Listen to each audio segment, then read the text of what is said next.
Hello दोस्तों, कैसे हैं आप सब। तो आज मैं आपके लिए उत्तरायण स्पेशल बहुत ही बढ़िया 4 in 1 रेसिपी लेके आई हूँ, जो कि एक ही मिठाई में आपको सारी चिक्की के टेस्ट मिलेंगे। जैसे कि ये मैंने लड्डू बनाया है, इसके अंदर आपको तिल की चिक्की का भी टेस्ट मिलेगा, मुरमुरा की चिक्की का भी टेस्ट मिलेगा, थोड़ा सा ड्राई फ्रूट का और थोड़ी सी कोपरे की चिक्की का टेस्ट मिलेगा। तो और ये बहुत ही सॉफ्ट बनेंगे दोस्तों ये लड्डू। और इसके अंदर हमें गुड़ का पाया बनाने की भी बिल्कुल ज़रूरत नहीं है, तो इसको कोई भी एकदम आसानी से बना सकता है और इसको कोई भी आसानी से चबा सकता है, क्योंकि इतने सॉफ्ट बनेंगे कि कोई भी इसको आसानी से खा सकता है। तो रेसिपी शुरू करते हैं। तो चैनल पर नए हो तो चैनल को सब्सक्राइब ज़रूर कर देना। तो इसके लिए मैंने लिया है, आप देख सकते हैं, मैंने यहाँ पे लिया है कोपरा, और मैंने सेम ही क्वांटिटी में सब लिया है। सिर्फ गुड़ थोड़ा सा मैंने ज़्यादा लिया है, यानी कि 1/4 कप मैंने थोड़ा सा ज़्यादा लिया है।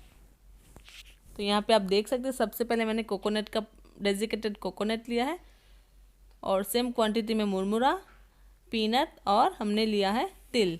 तो सबसे पहले सब चीज़ें कच्ची होती है तो हमें इसको थोड़ा सा भुनना होता है। तो मैंने तिल भुनने के लिए रख दिया है, और सेम दूसरी गैस पे मैंने पीनट को भी भुनने के लिए रख दिया है, क्योंकि इसको थोड़ा सा ज़्यादा टाइम लगता है, इसलिए अपने आप होते रहेंगे। और तिल को हम थोड़ा सा चटकने देते हैं, तब तक हम इसको थोड़ा सा भून लेते हैं, और इसका टेस्ट भी अच्छा आता है भुनने से। तो हम इसको चलाते रहेंगे। तो यहाँ पे हमारा तिल अच्छे से भुन गया है, तो अब हम कढ़ाई उतार लेते हैं और इसको तिल को एक प्लेट में निकाल देते हैं। और सेम इसी कढ़ाई में हम अब मुरमुरे यानी कि मुरमुरा है उसको भी भून लेते हैं। तो ये भी थोड़े सॉफ्ट हो जाते हैं, तो इसलिए हम इसको थोड़ा सा क्रिस्पी कर देते हैं भुनने से। तो यहाँ पे मुरमुरा भी हमारा अच्छे से भुन गया है, आप देख सकते हैं। ज़्यादा टाइम नहीं लगता क्योंकि कढ़ाई ऑलरेडी गर्म ही है। तो इसको भी हम उतार देते हैं और इसको भी एक प्लेट में निकाल देते हैं। और सेम इसी कढ़ाई में हम जो हमने कोपरा का बुरादा लिया था, यानी कि डेजिकेटेड कोकोनट लिया था, उसको भी हम थोड़ा सा हल्का भून लेते हैं, ताकि इसका जो कच्चापन है ना वो चला जाएगा। तो इसको भी करीब 2-3 मिनट के लिए हम ऐसे ही भून लेते हैं। और इसका कलर हमें चेंज नहीं करना है, ऐसा ही कलर रखना है। तो यहाँ पे हमारा जो कोपरा है यानी कि जो नारियल है वो भी अच्छे से भुन गया है, तो इसको भी हम उतार लेते हैं। और ये जो मूंगफली है ये भी अच्छे से हो गई है, आप देख सकते हैं। तो इसको भी हम उतार के ठंडी करके इसके जो छिलके वो उड़ा दे यानी कि निकाल देते हैं। तो यहाँ पे अब जो हमारी जो मूंगफली है वो भी अच्छे से हमने इसके छिलके उतार के अच्छे से साफ़ कर ली है। तो इसको अब हम मिक्सी जार में डाल देते हैं, और इसको हम क्रश कर देते हैं, यानी कि इसका दरदरा सा पाउडर बना लेते हैं। तो यहाँ पे हमारी मूंगफली का पाउडर तैयार है। और सेम इसी कप में हम तिल डाल देते हैं। तो थोड़ा सा तिल मैं बचा लेती हूँ गार्निशिंग के लिए। तो इसको भी हम दरदरा सा यानी कि मैश कर लेते हैं, यानी कि क्रश कर लेते हैं। और ये भी अच्छे से हो गया है। और अब हम सेम कप में हम मुरमुरा भी डाल देते हैं, इसका भी हम पाउडर बना देते हैं। तो यहाँ पे मुरमुरा का पाउडर भी तैयार है। और उत्तरायण में ये सब चीज़ शुभ मानी जाती है, तो हम ये सारी मिक्स चीज़ें हम बना रहे हैं। और ये जो नारियल है इसको हमें पीसने की ज़रूरत नहीं है, क्योंकि इसको पीसने से इसका जो तेल होता है वो अलग हो जाता है। और अब हम इसके अंदर ही इलायची भी क्रश कर देते हैं। यहाँ पे इलायची भी हमारी क्रश हम कर देते हैं। तो अब हम सभी चीज़ों के अंदर इलायची पाउडर मिला देते हैं जो हमने अभी अभी क्रश किया है वो। और अब हम सभी चीज़ों को अच्छे से मिक्स कर देते हैं। तो आप देख सकते हैं कितना बढ़िया लग रहा है ये सब मिक्सचर। और एक ही लड्डू में आपको सभी चिक्की के टेस्ट मिलेंगे दोस्तों। और मैंने काफ़ी सारी चिक्की की रेसिपीज़ अपलोड की है, तो आप देख सकते हैं जाके।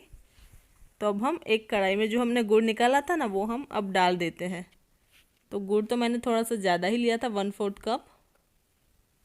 तो अब हम इसको भी डाल देते हैं कढ़ाई के अंदर। और इसको जल्दी पिघलाने के लिए हम थोड़ा सा पानी डाल देते हैं, करीब 2 चम्मच मैंने पानी डाला है, छोटी सी।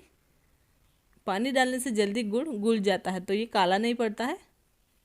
और इसको भी मैंने काट के ही डाला है गुड़ को, क्योंकि ज़्यादा टाइम नहीं लगता है गुड़ को काट के डालने से। तो आप देख सकते हैं गुड़ काफ़ी अच्छी तरह से घुल रहा है पानी डालने की वजह से।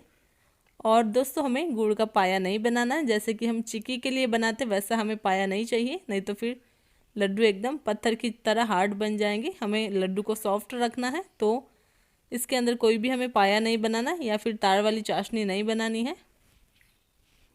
इसके अंदर जब ये बबल्स आने लगे तभी हमें इसके अंदर जो हमने मिक्सचर बनाया है वो डाल देना है, लेकिन अभी थोड़ा सा टाइम है तो अब हम इसके अंदर डाल देते हैं थोड़ा सा जो कुकिंग सोडा होता है ना वो, क्योंकि इसका कलर अच्छे से वाइट हो जाता है ये डालने से। और जो हमारा गुड़ है वो भी अच्छे से पक गया है और हमें सिर्फ गुड़ को पकाना ही है।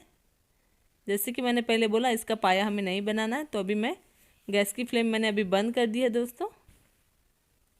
तो यहाँ पे गैस की फ्लेम बंद करके मैं ये डाल रही हूँ जो मिक्सचर है ना मूंगफली तिल मुरमुरे का, और इसके अंदर मैंने थोड़ा सा ड्राई फ्रूट भी डाल दिया था दोस्तों। और अब हम इसको अच्छे से मिक्स कर देते हैं सभी चीज़ों को।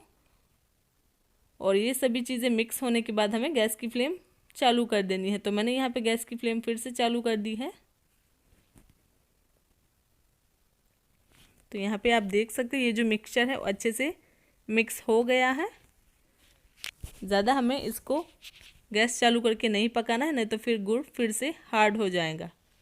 तो अब मैंने गैस की फ्लेम फिर से बंद कर दी है और अब हम इसको एक प्लेट में निकाल देते हैं सारा जो मिक्सचर है वो। और इसको थोड़ा सा हम जैसा कि हम जितना छू सके हाथों से उतना हमें थोड़ा सा ठंडा होने देना है, यानी कि रूम टेम्परेचर पर आने देना है और हल्का सा गर्म ही रखना है, ज़्यादा ठंडा नहीं होने देना है। तो आप देख सकते हैं ये छूने लायक हो गया है। थोड़ा सा गर्म है लेकिन हमें अभी ही इसके लड्डू बनाने होंगे। तो हाथों में थोड़ा सा ऑयल लगा लेती हूँ मैं ताकि चिपके नहीं। वैसे भी ये नहीं चिपकेगा दोस्तों क्योंकि हमने गुड़ का पाया नहीं बनाया है इसलिए। और अब हम इसके लड्डू बनाते हैं। तो लड्डू बनाना बहुत ही आसान है, जैसे कि हम सभी लड्डू को बनाते हैं उसी तरह ये लड्डू को भी बनाने हैं हाथों में। तो इसी तरह मैं सारे लड्डू को बना लेती हूँ। और ये जो लड्डू है वो कोई भी आसानी से चबा सकता है। जैसे कि चिक्की बहुत हार्ड होती है तो इसको जो बूढ़े लोग होते हैं यानी कि उम्र लायक लोग होते हैं वो नहीं चबा सकते क्योंकि उनके दांत नहीं होते हैं। तो ये लड्डू कोई भी आसानी से खा सकता है दोस्तों। तो यहाँ पे इसी तरह मैं सारे लड्डू को बना लेती हूँ और बहुत ही आसान है लड्डू बनाना। तो यहाँ पे हमारे सारे लड्डू बनके तैयार है, आप देख सकते हैं। और काफ़ी सॉफ्ट है और ये ठंडे होने के बाद भी ऐसे नरम ही रहेंगे, बिल्कुल भी हार्ड नहीं होंगे। तो मैं अभी आपको एक लड्डू दिखा देती हूँ और काफ़ी सॉफ्ट है। तो आपको ये लड्डू की रेसिपी कैसी लगी कमेंट करके ज़रूर बताना। तो इसके ऊपर हम थोड़े से तिल जो बचा के रखे थे ना वो हम गार्निश कर देते हैं।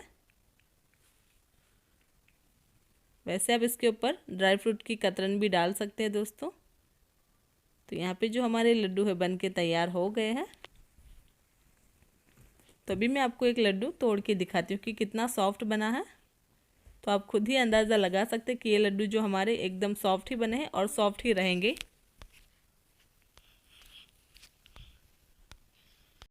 तो आप देख सकते हैं कितना सॉफ्ट लड्डू बना है और फिर अपने आप ही ये लड्डू का शेप ले लेता है, यानी कि हम इसमें फिर से लड्डू बना सकते हैं इसी जो मिक्सचर है वो लड्डू का। तो अगर रेसिपी अच्छी लगी हो तो चैनल को लाइक शेयर सब्सक्राइब ज़रूर करना और ये रेसिपी उत्तरायण में ज़रूर ट्राई करना। तो मिलते हैं ऐसी ही मज़ेदार रेसिपी के साथ, तब तक के लिए बाय बाय।